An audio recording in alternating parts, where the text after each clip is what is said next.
it's Kelly. Welcome back to Kelly Plans It All. I'm Kelly, and I am going to kind of jump into something that has come up in some of my Instagram comments and DMs in these new planners that I've been using and playing with. People have asked, what about art in those planners? Do watercolors work on those pages? What about stamping or other like stenciling techniques? Can that be done? And so I wanted to kind of share what works and what doesn't work, because we have to sometimes just remember the medium we're using. These are planners, so they're not necessarily made to be like art paper. But there are some exceptions to that. We're going to talk about where different art materials work, at least from what I found. So I have a Gooseby Twins planner. I have a Simply Yours day planner from Planned and Proper. I have the Ivory Paper Co. all-in-one planner. And then from Rock Your Notebook, I have a B6 TN insert of watercolor paper. So they all are gonna have, the big planners all have very similar paper. They're all 70-pound smooth paper. So got some similar results, but again, a couple of exceptions we'll talk about. And watercolor paper is, of course, made for watercolor. So I did want to do something in here just to kind of show a comparison of how it works. So let's look at the watercolor stuff first. So you can see how watercolor is supposed to take to watercolor paper. Let's look at this spread I did in here. I don't remember what month I did this for, and I decided it's not something I would ever do week to week, because drawing out all the columns and measuring, like, I'm not about that life. It's not for me. It's not something I would find soothing or fun to do every week. But if that is where your heart is, by all means, you do you. So I won't use the watercolor notebook as a planner. I will probably just use it to practice watercolor techniques and do other things like that. But I did do some of these flowers that I had learned in a watercolor class, just as decorations on the bottom. I kind of made some little swaggy headers at the top of each day, made some little event boxes and some to-do blobs. And you can see, like, this is exactly, I mean, not that I'm the best watercolorer in the world, because I'm definitely not. One 45-minute class does not make a watercolor professional. But you can see that the color really sits on the paper. It doesn't pool. It doesn't bleed. It doesn't crinkle the paper. Like, the paper really does make the best medium for watercolors. And the watercolors I was using, I wanted to share that. I'll link them. These came from Amazon, of course. Like, that's where I get everything, I think. Sometimes I wish that weren't the case, but it's the most convenient, especially right now. This is a Meeden Watercolors, the 42 palette, and it just has all these little, I don't actually, in practicality, love that they pull out like this. You kind of have to let them completely dry before you put them back in, or you just end up making a mess. But it is convenient in that it makes just a small container that you can take wherever. And it also came with this brush, which I have used some. It's not my favorite brush. You can put water in the handle of it and then control water that way, which I think is hard as a beginner. So I've used it dry and just dipping into water. I haven't actually tried putting water in it yet. I felt like that was an advanced technique that was not for me. But what I did use were just these Crayola. They're like a set for like $5 at Target. Round tip paintbrushes. So that's kind of what I use for all of my watercolor in here. So again, this is how watercoloring is supposed to take to watercolor paper. This is the idea. We're going to look at what actually happens when we put that on a smooth paper. So this is, like I said, my Planned and Proper Simply Yours day planner. And so I decided to use it on this brainstorming page. You hear my dog barking in the background. She's barking at her food, which she does frequently. So I just kind of used the watercolors to make some different designs. I just wanted to see how it would set up on the paper and how it would dry. So the first thing that I noticed on this smooth paper, because if you look at this watercolor paper, it has a texture to it. You can kind of see it has some grit. So it really does keep the paint where it's supposed to. The smooth paper doesn't do that. It just kind of lets it run. So you can see that like things kind of get funky and out of shape. They kind of bleed out of the box. It didn't exactly stay where I put it. And then when you look at the paper from the side, you can see it's warped because as the paint dries, it puckers the paper. So that's just kind of what happens. So that's pretty much what I was expecting to happen on the smooth paper. And so in there, that's what happened. I'm going to come back to that planner because I have some other artwork in there that I want to look at. Then I tried it in the all-in-one from Ivory Paper Co. And I decided I was going to use the daily sheet and just kind of like make a mess, essentially. I did do one pretty flower and then outlined some boxes. But again, it worked. It does work, but it was really hard to control the amount of paint I had, and it definitely varies. If you use too much water, you really make a mess, and that's kind of what I did here. And so again, the paper is super warped because you use a lot of water.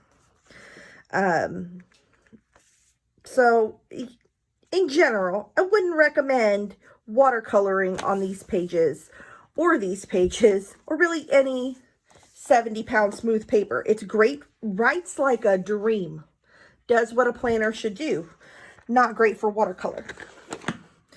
In my Gooseby Twins planner, they actually have two different kinds of paper. So I was able to kind of experience different things. So I used on their regular 70-pound smooth paper over here, kind of had the same experience that I had in the other two planners. The page wrinkled up. I had trouble controlling where the paint stopped and started because it did bleed and we have a warped page. But here's something really cool. Their dividers are more of a cardstock, and cardstock by nature is not quite as smooth. It's a little rougher than the smooth paper. So if you control your water really well, you actually can make a nice canvas for watercolor. So if you look, I'm going to pull it up to the lens a little better. It does have a little texture to it, not quite as grainy and gritty as we saw on the watercolor paper, where you can really see the texture of the paper. But it's enough that, like I said, if you really control your water and don't use too much, they have all this beautiful open space for you on the front of every month that you can do things with. And so you could watercolor something pretty, seasonal, inspirational, whatever you're into. Maybe you could even try to take the quote that's here and visualize that some way for yourself. That would be a really cool thing to do. You could do that here. It does work. There's a slight amount of warping. It's not super noticeable, and it's because I wasn't controlling my water. But the reason it's not as bad as this is because the paper is thicker. It does hold the water a little better. And if you control your water super well, you can, get a better result. So that's a thought. If you're really into art and you want a traditional like spiral bound planner, and you want to be able to put some watercolor in it, the Gooseby Twins planner, because of these dividers, you can watercolor on them. I just wouldn't recommend it on the page in just about any planner. It doesn't work super well. But if you really want to do art in a planner and you want to not ruin your paper or warp your paper, I'm going to show you. I showed this a little bit in my monthly video, and I told you I'd come back and talk more about how I did it.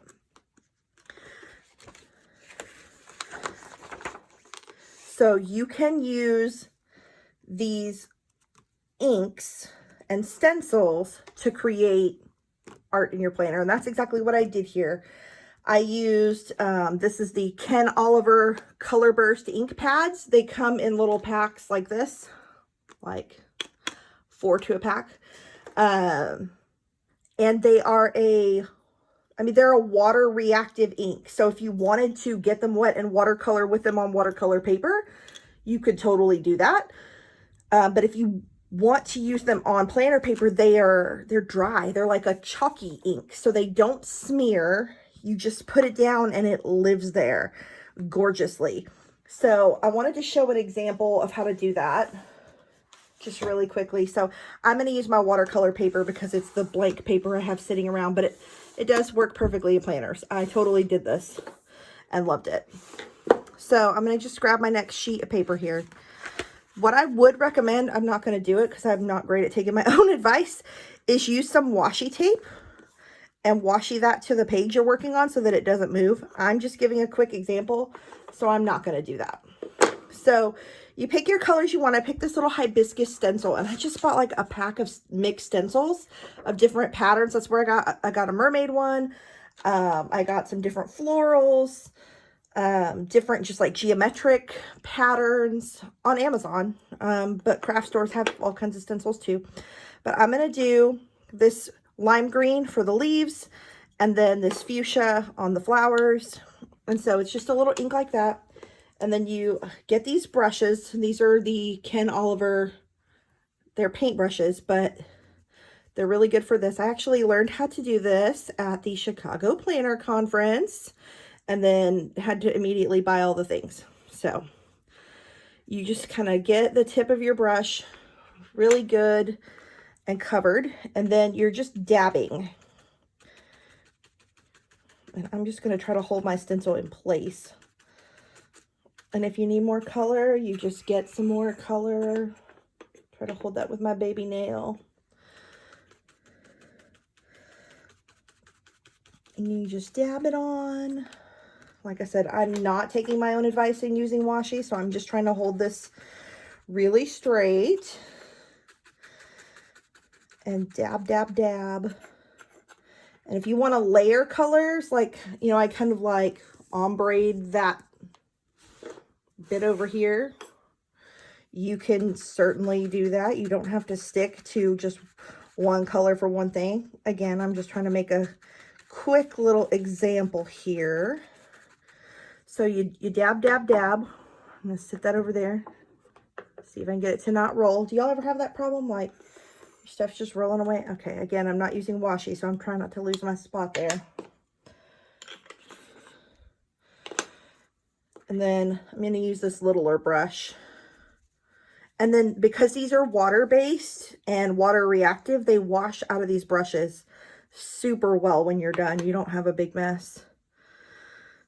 Okay, see, I moved it slightly. So let me get it back on. And let's do these leaves.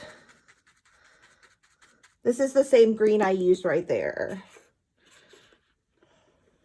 Oh, good. I'll hold it against that planner. That's helpful. Thanks, planner.